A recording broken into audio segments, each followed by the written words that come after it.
Hearty welcome to all knowledge seekers to my channel. This is Dr. Madhusudan Rao Kadapa. In some other video, I have explained the framework for staffing, how staffing is done in organization. In this particular video, I am going to explain John Humble's model in order to identify the training requirements for employees. Here I will start with the present job. Now for a supervisor or a manager or an engineer who is working in a particular organization, what is his present job? That means what is the description of the job at present? Here for the present job we will evaluate the actual performance, and in the present job what is the required performance. Definitely for every level in the organization, whether it is top level, middle level or bottom level, at all levels there will be some expectations on the performance, and the real performance will be somewhat different from the expected or required performance. Now the gap between the required performance and actual performance for the present job has to be identified by carrying out the performance review. So the performance of an individual employee can be reviewed. There may be several factors. So considering these factors, we can review the gap between the required performance and actual performance of the employee on the present job.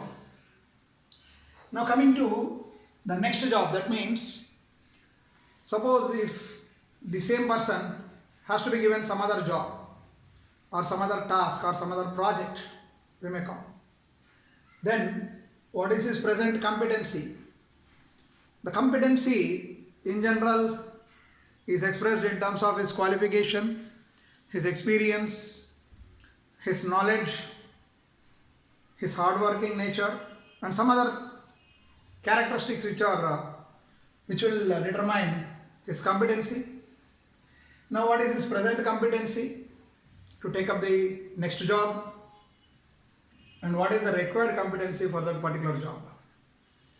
So in general it happens in software industry where people will migrate from one project to the other project. So when the company moves on to the other projects, the new project may require some other skill sets. Those skill sets may be available with the existing employee who is on a particular project right now, whom we want to shift to the other project, or he may not be competent to carry out the new project. So the present competency of the employee and what is the required competency for the new job. Then the gap, this gap will identify by potential review of the competency of the employee. Whether the gap is less so that the employee can, that means by working on the project he may adjust to the situations or may cope up, or sometimes in some cases if the gap is large then we can say that the employee may not fit for the new project or new job.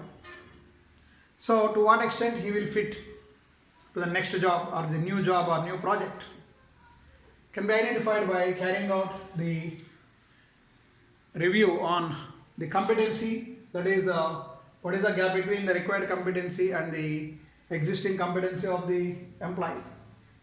So once these two reviews have been carried out, next the individual training needs can be arrived. So the HR will identify what kind of training is needed for each and every individual employee based on their potential competencies and their performance levels against the expected performance and required competency levels. So the level of training required for individuals can be identified, and then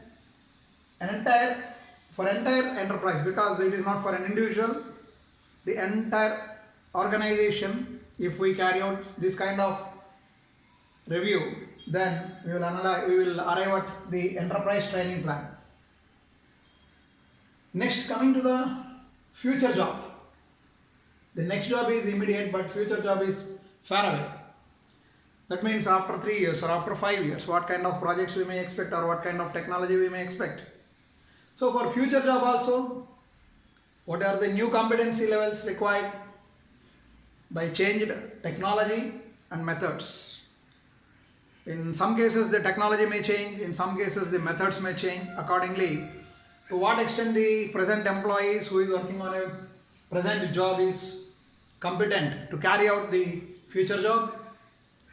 Then additional needs identified management. Sometimes the management also expects some other needs by the, in the employee. They may need some other qualities in the employee, keeping in mind for next 5 years or 10 years or 3 years, like that, depending on the type of business. So these competency requirements along with the additional needs identified management will also help in planning the enterprise training plan, in making the enterprise training plan.